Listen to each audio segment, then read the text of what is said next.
The higher you can lift your opponent in this move, the faster he'll hit the ground. It's not just your force working against him. His acceleration due to gravity can mean his head hits the ground with a 3,500-pound impact. On a hard surface like concrete, this is more than enough to cause a serious brain injury. First, the opponent's arm works as a lever to optimize your control. Second, your own back serves as a pivot point for the throw. The strength and stability of your back allows you to throw a much heavier opponent than in a move that requires you to lift him. This move uses your opponent's arm as a lever working against him. The greater the torque on his shoulder, the greater the pain inflicted. And exceeding the joint's normal range of motion causes more than just pain. The soft tissue, muscles, and the bone can all be seriously damaged by this pressure. The goal of this lock is to stretch the tendons at the top of the foot to the breaking point. The strongest tendons have a tensile force threshold of just over 400 pounds. Applying any more pressure than that can tear the tendons from their base or snap them in two. Because you don't have time to cock your arm in a surprise attack, bursting's effectiveness doesn't come from the rotational power of the torso. Instead, it's driven by the legs, which hurl you forward into your opponent. Both the block and the strike land with 300 pounds of force, more than enough to collapse the windpipe or fracture the delicate bones of the face. Doing the 360 defense requires you keep your body in motion at all times, using your arms to defend different angles of attack. The key is keeping your arms at an oblique angle, with your hands open and straight, so that you don't take any blows straight on. Each is deflected down the angle of your forearm, which reduces its impact. Your opponent is relying on his grip strength and outstretched arms to maintain the choke. The strength of your back and shoulder muscles is greater than the applied force of your opponent's hold, so it doesn't take much to break his grip. And the closer your hands are to your own neck, the greater the leverage. The disarm is basically a judo wrist lock and uses many of the same principles. By pulling your attacker forward as you turn, he loses his balance, giving you control of his wrist. The barrel of the gun then becomes a lever, allowing you to take the gun. Because you are using the muscles of your torso, which can deliver up to 10 times more force than the muscles of the wrist, the disarm works against an opponent who is much stronger than you. An elbow strike from another martial art, Muay Thai. But because the metal doesn't deform on impact, like human bone, every ounce of power is channeled directly into your opponent's face. With the twisting motion of the torso generating the force, and the stiff metal of the M16 providing the impact, it's enough to shatter a cheekbone or break a jaw. The combined momentum of your forward step, the twist of your torso, and the swing of the rifle, the butt stroke can strike your opponent at over 18 miles per hour, carrying well over 550 pounds of force. That's enough to drive a 16-penny nail through nearly 2 inches of pressure-treated wood. Add a follow-up slash and thrust with a bayonet, and the butt stroke becomes a real killer. But the real damage from the knee bar doesn't come from gravity. It comes from leverage. Once the knee is locked, your hips act like a fulcrum, and his leg acts like a lever, multiplying any force you apply.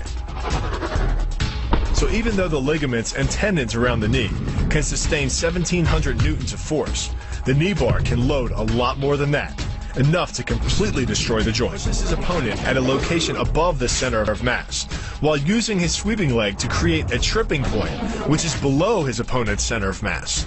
Once the loss of stability has occurred, gravity does the work, and the damage.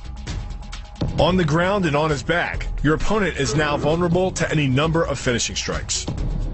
Much like a nutcracker, your forearm and biceps apply pressure to your opponent's carotid arteries. Located on either side of the trachea, these two arteries are the only way to get blood to the brain. It can take less pressure than squeezing an orange to stop the flow of blood to the arteries. And with no blood flow, the brain shuts down almost instantly. Fight over. Control of your opponent's leg, you turn his hip into a pivot point. And there are two forces being imparted about the pivot point. One by the arm above and one by the sweep below.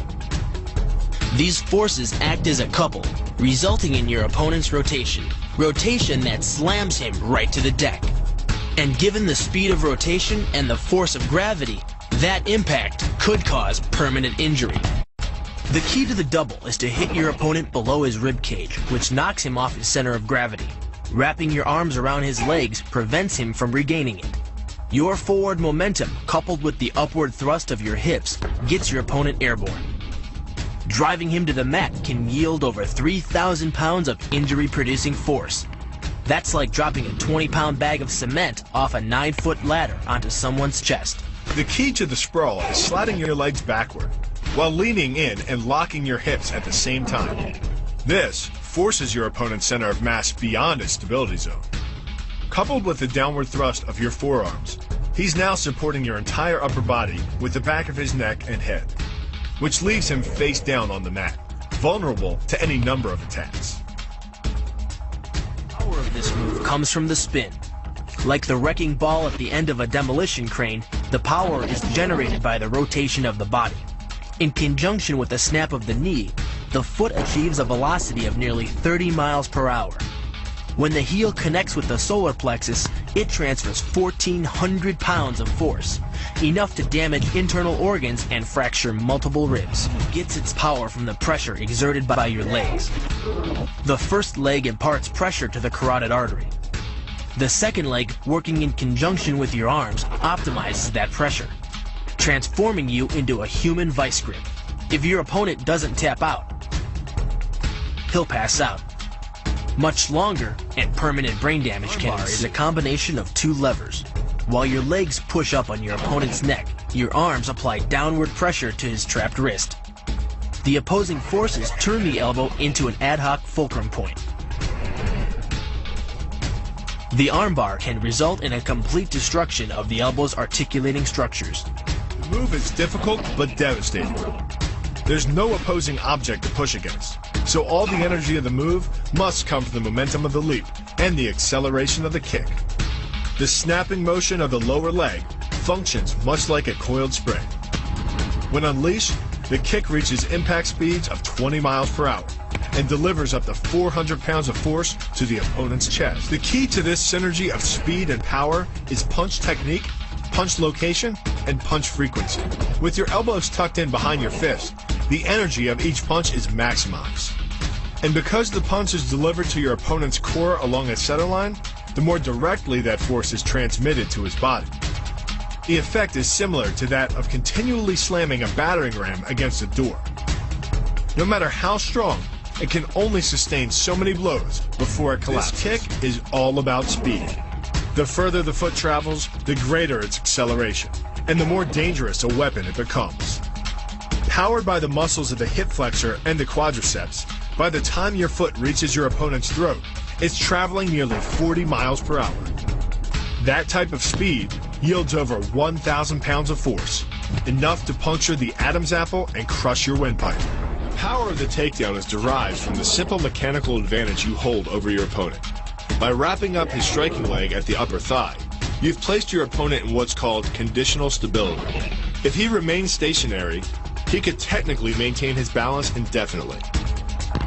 But by driving him backward and initiating a sweep of his other leg, you've added two destabilizing factors, and the loose center of gravity simply cannot hold.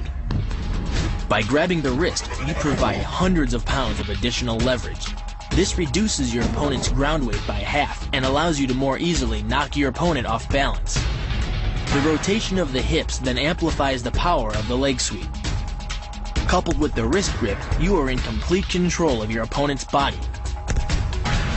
Leaning back slightly and driving the knee up utilizes the full power of the thigh, and the foot accelerates up to 16 miles an hour in just 1/4 of a second.